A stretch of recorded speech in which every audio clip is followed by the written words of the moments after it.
Hello বন্ধুরা, সকলে কেমন আছো? 8:49 থেকে আমি আমার ব্লগটা স্টার্ট করলাম। আজকের বারটা রবিবার, আর আজকের তারিখটা হলো জুলাইয়ের, আজ হচ্ছে 18 তারিখ। ঘর মোছা হয়ে গেছে, উঠোন ঝাড় দেওয়া হয়ে গেছে, সমস্ত বাসন আর জামাকাপড় ভিজিয়ে ছেলেকে যাচ্ছি দিতে 8-এর ক্লাসে। আজকের ক্লাস 9টার থেকে শুরু হবে।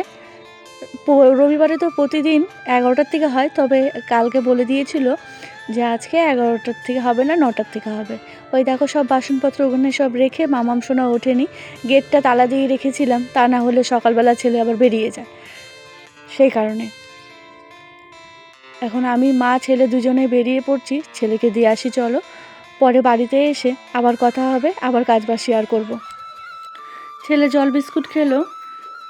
আর আজকে সকালে রান্নার তাড়া সেরকমটা নেই, রাতে পিঠে বানিয়েছি, সকালে সবাই পিঠেই খাবে।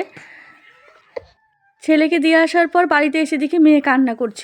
সবাই আমরা পিঠেটা খেয়ে নিলাম সকালের খাবার। বাজে এখন 12:30, এখন এলাম রান্নাঘরে।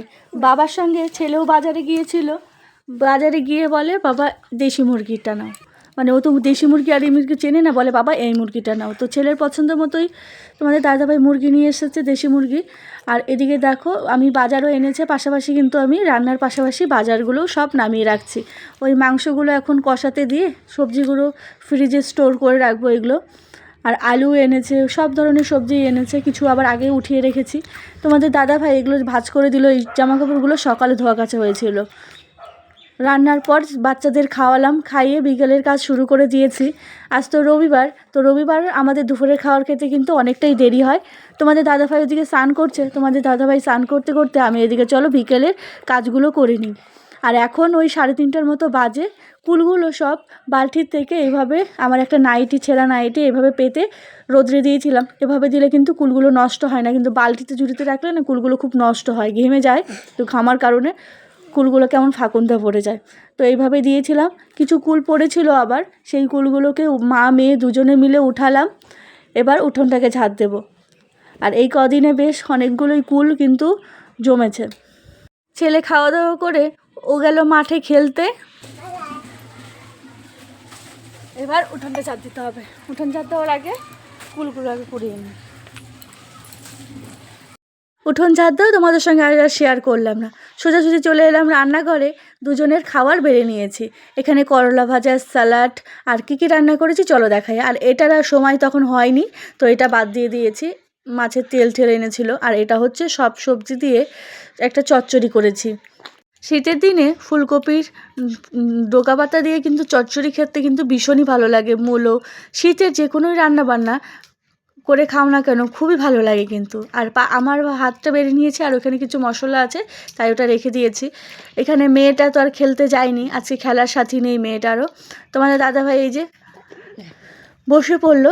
এবার চলো আমরা খাবারটা খেয়ে নিই। তার আগে তোমাদের দাদাভাইকে চচ্চড়িটা আগে দিয়ে নিই। সমস্ত কিছু হাতের সামনেই নিয়েই বসলাম, যার যেটা লাগবে সেটা নিয়ে নেব।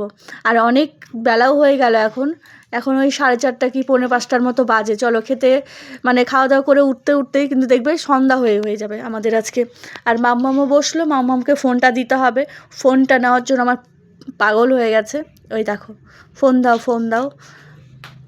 তো আমি বলছিলাম দাঁড়াও একটু দাঁড়াও, তো কোনো জায়গায় গেলেও তাই, ও ফোন নিয়ে ভীষণ টানাটানি করতে থাকে।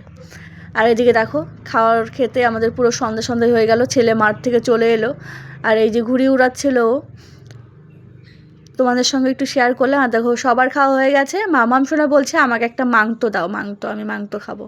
তো এই মাংস খাওয়াতে গিয়েই বসে বসে খাওয়াচ্ছে। আর তোমাদের দাদাভাই যে কলপারে গিয়ে হাত ধুচ্ছে।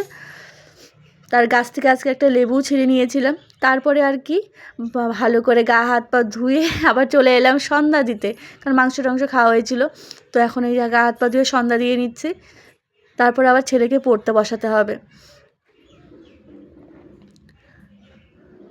আর এই সময়টা তোমাদের দাদাভাই মেয়ে আর ছেলেকে সামলাচ্ছিল, ওদের সঙ্গে খেলছিল, গল্প করছিল। তা না হলে কিন্তু মামা শোনা আমার পিছনে পিছনে চলে আসতো, তোমরা দেখতেই পেতে।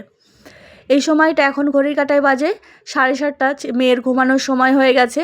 তোমাদের দাদাভাইকে বললাম তুমি একটু ছেলেটাকে নিয়ে বসো, আমি মেয়েটাকে আগে খাইয়ে আসি।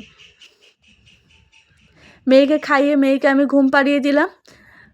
তো আমিও বসেছিলাম ছেলেকে পড়াতে। তোমাদের দাদাভাই একটা সাবজেক্ট কমপ্লিট করলো, আমি আবার আরেকটা সাবজেক্ট কমপ্লিট করলাম।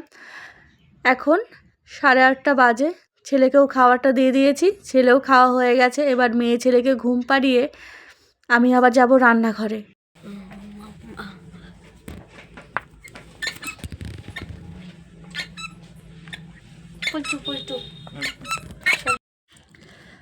আজকে তরকারি রান্না করার কোনো ঝামেলা নেই, তরকারি সবই তো আছে, মাংস তরকারি আছে, চচ্চড়ি আছে, সবই আছে, শুধু রুটিটাই বানাবো। আটাটা মাখা কমপ্লিট হয়ে যাওয়ার পর তাড়াতাড়ি রুটিগুলো ভেজে নিলাম। 4টা রুটি দিয়েছি, 4টা কিন্তু খাইনি, পরে আবার একটা উঠিয়ে রেখেছিল। তো চলো, তোমাদের দাদাভাই বসে পড়েছে। এখন ঘড়ির কাঁটায় বাজে 10:30, 10:30 বাজে এখন। তো এখন আমরা রাতের খাবার খাচ্ছি। আর তরকারি কিন্তু গরম করলাম, এই যে তোমাদের দাদাভাইকে গরম করে দিলাম। গ্যাসটা তখন বন্ধ করতে ভুলে গেছিলাম, এখনও আমিও নিয়ে নেব, গ্যাসটা বন্ধ করব। তার আগে আমার জন্য 2টো পরোটা ভেজে নিলাম। সবগুলো পরোটা ভাজলাম না, পরোটা ওই একটা ভাজলাম আর বাকিগুলো রুটি বানিয়ে ফেললাম। আমার খাবারটাও নিয়ে নিলাম। চলো এখন রাতের খাবারটা খেয়ে নিই, পরে কথা হচ্ছে। তো বন্ধুরা, 11:15 বাজে এখন।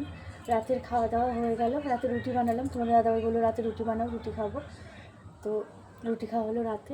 আর তোমাদের দেখাই, সারাদিনে তো কুল পড়তেই থাকে এবং রাতেও কত কুল পড়ে তোমাদের দেখাচ্ছি। মানে এই সকালবেলা এই কুল টোকাতে এখন আমার 10-15 মিনিট লেগে যায় এই কুল টোকাতে। আর দেখো এখন টপুস টপুস করে পড়েই যাচ্ছে, কুল পড়েই যাচ্ছে, তোমাদের দেখাচ্ছি। আর বিকালে তো তখন কুল করে এলাম, তোমাদের তো দেখালাম এখন কত কুল পড়েছে। বুঝতে পারছো, এদিক ওদিক ছড়িয়ে ছিটিয়ে দেখো, দেখো দেখো, অনেক অনেক। এখান থেকে অত ভালো বোঝা যাচ্ছে না, কিন্তু অনেক অনেক কুল পড়েছে।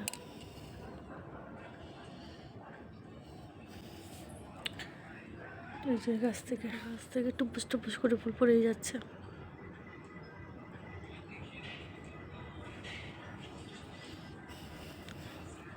জল ভরে নিয়েছি, রান্নাঘরটা তালা দিব, বোতলে জলটাকে রেখে আসি। আজকের ব্লগটা এখানেই শেষ করছি। সবাই ভালো থেকো, সুস্থ থেকো, আবারও দেখা হচ্ছে নেক্সট ব্লগে। বাই।